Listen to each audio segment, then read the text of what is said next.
അപ്പം ഞാനും എൻ്റെ അനിയത്തിയും അനിയനും കൂടി ഇന്ന് പോകാൻ പോകുന്നത് ബ്രൂക്ക് ഫീൽഡ്സ് മോളിലേക്കാണ് കേട്ടോ. കോയമ്പത്തൂരിലുള്ള ആദ്യമായിട്ട് വന്ന ഒരു മോളാണ് ബ്രൂക്ക് ഫീൽഡ്സ്. അപ്പോൾ ഇതാണ് എൻ്റെ ഔട്ട്ഫിറ്റ് ഓഫ് ദ ഡേ.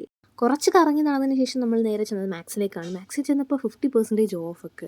ഈ ഷർട്ട് എനിക്ക് ഭയങ്കര ഇഷ്ടപ്പെട്ടു. പിന്നെ കണ്ടത് ഇയറിങ്സ് ആണ്. സ്റ്റേറ്റ്മെൻറ്റ്സ് ഒക്കെ എന്ത് കിടില കേട്ടോ. എനിക്ക് തോന്നുന്നു ഇതൊക്കെ അഫോർഡബിൾ ആണ്. ലുല്ലു ഒക്കെ വെച്ച് കമ്പയർ ചെയ്ത് നോക്കുമ്പം നല്ല പീസസ്. അങ്ങനെ ഇരിക്കെയാണ് ഈ ടീഷർട്ട് എൻ്റെ കണ്ണിൽപ്പെട്ടത്. എനിക്ക് ഈ ബ്രൗൺ കളർ ഇല്ല. പിന്നെ എനിക്കിത് കിട്ടിയത് 198 റുപ്പീസിനാണ് കേട്ടോ. അതുകൊണ്ട് തന്നെ ഞാൻ അത് പൊക്കി. പിന്നെ ഉള്ളത് എന്താണെന്ന് വെച്ചാൽ മോളിൻ്റെ ഏറ്റവും മുകളിൽ സ്നോ ഫാൻറ്റസിയാണുള്ളത്. സ്നോയിലൊക്കെ കളിക്കാം. ഞങ്ങൾ കോയമ്പത്തൂർ ചെന്നത് പൊങ്കൽ ടൈം ആയതുകൊണ്ട് തന്നെ നല്ല തിരക്കായിരുന്നു. പിള്ളേരും വീട്ടുകാരും ഒക്കെ ആയിട്ട് പ്ലേ ഏരിയയിൽ ആകെ ബഹളം.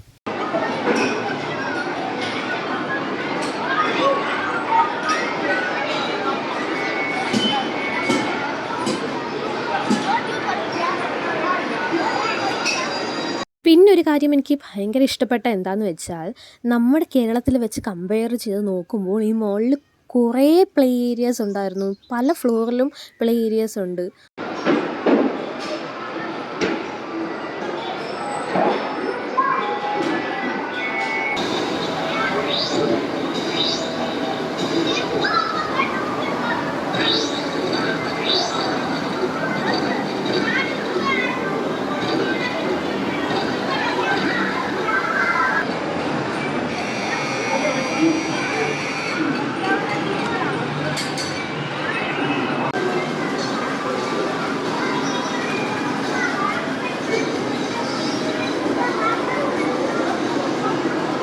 പിന്നെ ഇതെല്ലാം കഴിഞ്ഞ് നമ്മൾ കഴിക്കാൻ പോയി ഫുഡ് കോർട്ടിലേക്ക്. നേരെ ആദ്യം പോയത് ചിക്കിങ്ങിലേക്കാണ്. അങ്ങനെ അനിയനും അനിയത്തിക്കും വേണ്ടി ഈ ഒരു ക്രഞ്ചി ബർഗർ 2 വരുന്ന ഒരു കോംബോ ഉണ്ടായിരുന്നു. അത് വാങ്ങി. അതിൻ്റെ കൂടെ കെച്ചപ്പും ഉള്ളിൽ നല്ല ക്രഞ്ചി ചിക്കനുള്ള 2 ബർഗേഴ്സുമാണ് വാങ്ങിയത്.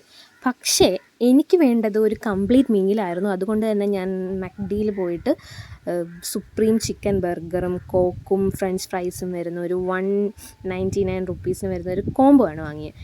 അങ്ങനെ അവിടുത്തെ കറക്കമൊക്കെ കഴിഞ്ഞ് നേരെ നമ്മൾ ബസ് പിടിക്കാൻ വന്നു. വരുന്നത് ഞങ്ങളുടെ ബസ്. അങ്ങനെ ഇന്നത്തെ ഒരു ഡേ ഇവിടെ കഴിയാണ്.